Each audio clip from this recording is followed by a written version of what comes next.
So this first question is purely pure knowledge. And when metals corrode, they need the presence of oxygen and water. And when metals react with oxygen, we call it oxidation, or we say the metal's been oxidized. So the only sensible option in there is option D. Next one. We've got this experiment set up, and it says why iron is used rather than stainless steel. Well, if you use stainless steel is resistant to corrosion. So let's put that fact down first.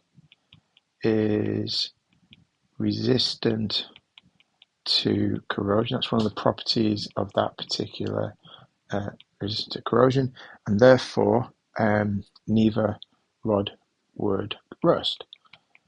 So neither rod would rust. So that wouldn't be a good way to do it.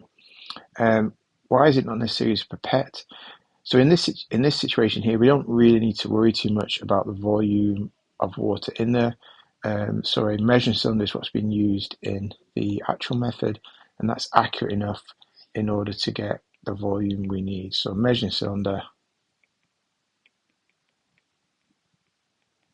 is accurate enough for this experiment. We don't need anything more accurate than that. We have enough water. It doesn't need to be precise. Okay, we're told that these tubes have been left and explain the results of this experiment. So if you remember in tube A, we've got this iron nail and wrapped around a layer of magnesium. So what we need to say here is explain why that magnesium has actually reacted. So tube A, we need to say that the magnesium has reacted. And why is that reacted? Because it is more reactive than the iron. Notice we're explaining that. I'm not just saying that that's sacrificial protection, because I won't get the marks there.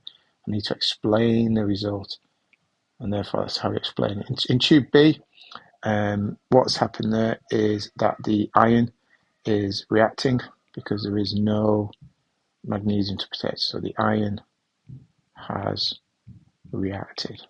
Okay, in the next one, we're going to look carefully at this, and this is a really nice question, but you've got to look at the information you're given.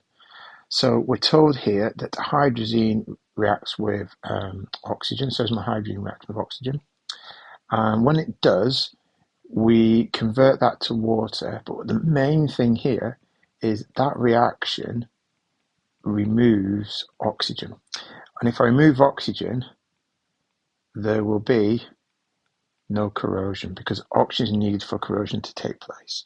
So the question says a metal in water corrodes faster than another metal in the same volume water contains dissolved hydrogen. Use the information to explain why. So what's happened here is there will be less oxygen